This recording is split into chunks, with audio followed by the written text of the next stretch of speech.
세계 3대 정보기관을 꼽는다면 미국 CIA, 영국 MI6, 그리고 이스라엘의 모사드라는데 이의가 없을 겁니다.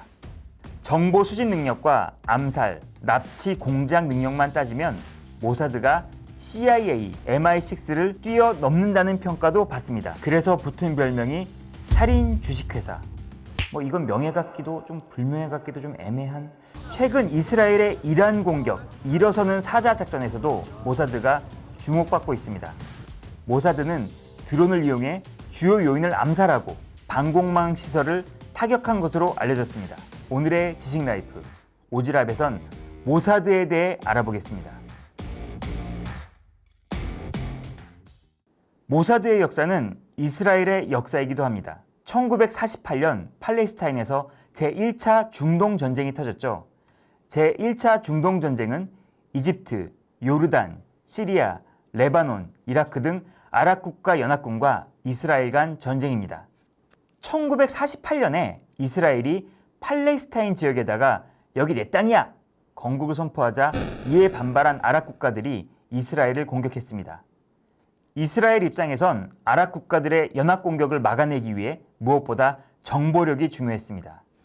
당시 이스라엘은 인구도 적고 국력도 강하지 않았기 때문에 정보를 최대한 많이 수집하고 분석해 효율적으로 싸워야 했습니다.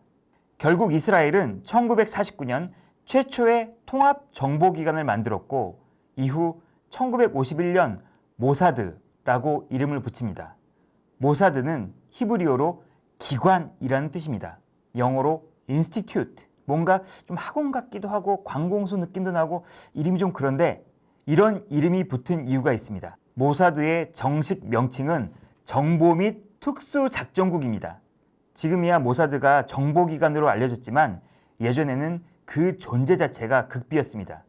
그래서 부를 때 거기, 그쪽 이렇게 부르던 게 정착한 거라고 합니다. 의리로 치면 가가 가요. 거시기가 거시기 해버렸네. 이런 뜻인가?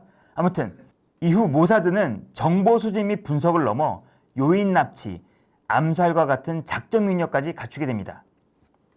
모사드가 전 세계 주목을 받은 대표적인 작전이 있습니다. 나치 전범인 아돌프 아이히만을 아르헨티나에서 납치해 이스라엘로 데려온 건데요. 아이히만은 제2차 세계대전 당시 유대인 학살, 즉 홀로코스트를 계획하고 실행에 옮긴 핵심 인물 중 하나입니다.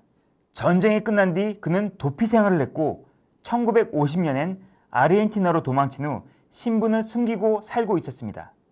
모사드는 수년간의 은밀한 조사 끝에 그가 살고 있는 것을 확인했고 1960년 부에노스 아이레스 인근에서 비밀리에 그를 체포해 이스라엘로 이송했습니다.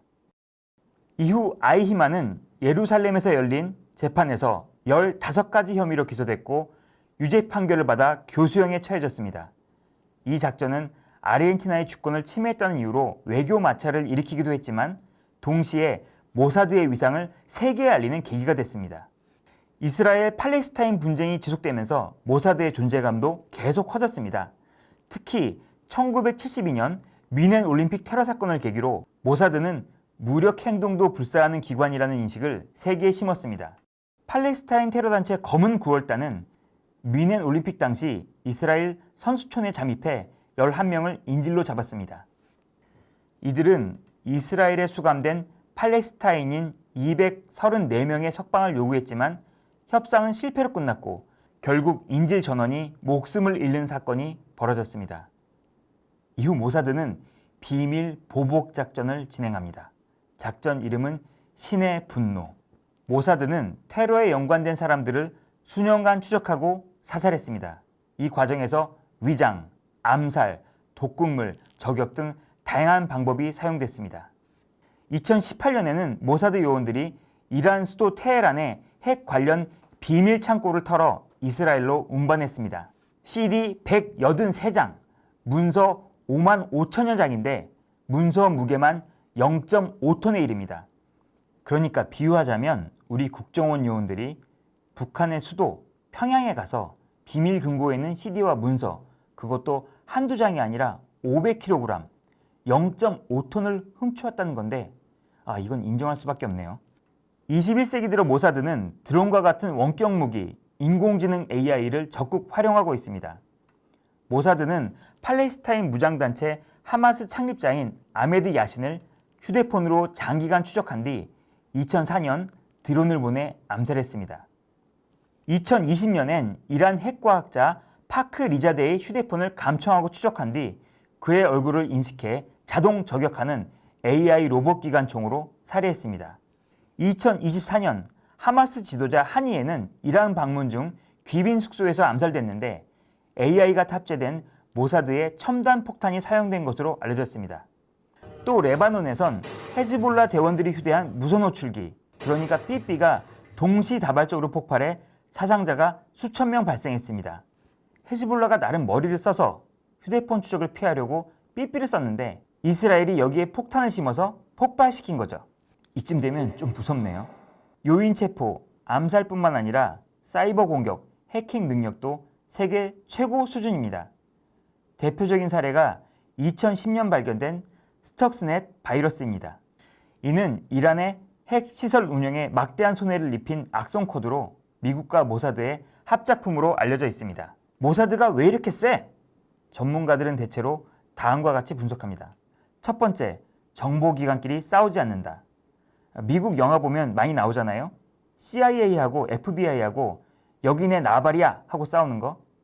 그런데 이스라엘의 경우 국내 방첩기관 신베트, 군사정보기관 아만, 그리고 해외 정보기관 모사드 역할이 각각 확실하게 분리되어 있다고 합니다. 두 번째, 전 세계에 퍼져 있는 모사드 도우미. 모사드 직원은 약 1,200명에서 7,000명 사이로 알려져 있죠. 그런데 전 세계에 협력자가 있습니다. 이른바 사야님. 그 수가 35,000명에 이른다고 해요. 대한민국에도 사야님 당연히 있겠죠. 아랍권에도 물론 광범위하게 퍼져 있습니다. 이번에 이스라엘의 대이란 공격, 일어서는 사자작전 후에 이란 당국은 간첩 혐의로 40여 명을 구금한 것으로 알려졌습니다. 안 잡힌 사람은 더 많을 겁니다. 세 번째, 국가가 앞장서서 모사드를 지원, 보호한다. 첩보 활동하려면 요원들이 불법, 탈법을 넘나들어야 하는데 이스라엘은 이를 국가적으로 대놓고 지원합니다. 모사드는 이스라엘 총리 직속기구인데 이러한 살인, 납치, 여권 위조, 절도 등에 대해 총리가 외교부 등을 동원해 다 막아줍니다. 그래서 모사드 현장 공작 요원들은 외교 문제 이런 거 신경 쓰지 않고 오직 명령만 충실히 수행하면 됩니다. 네 번째, 정권보다 국가가 우선이다. 앞서 말했듯이 모사드는 총리 직속기구라서 총리 명령에 따를 수밖에 없습니다. 하지만 모사드 국장 임기는 5년으로 보장돼 있어서 총리 위상을 높이려고 소위 오버하지 않는다는 겁니다. 어느 나라 정보기관처럼 정권을 위해 댓글 달고 정권이 시켰다고 주적과 교섭에 나설 필요가 없다는 얘기입니다. 또 어느 나라 정보기관처럼 원장부터 1, 2, 3차장 또 현장 요원까지 국회에 줄줄이 끌려가 신상 털릴 일도 없습니다. 물론 모사드 흑역사도 있습니다. 앞서 설명했던 1972년 미넨 올림픽 참사에 대한 보복 작전 도중 모사드가 무고한 민간인을 5인 사살하는 사건이 발생했습니다.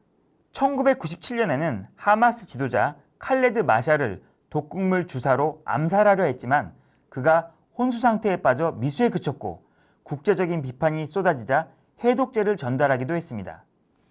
가장 최근에는 이스라엘 하마스 전쟁 발발 당시 하마스의 대규모 기습작전을 전혀 예상하지 못했습니다.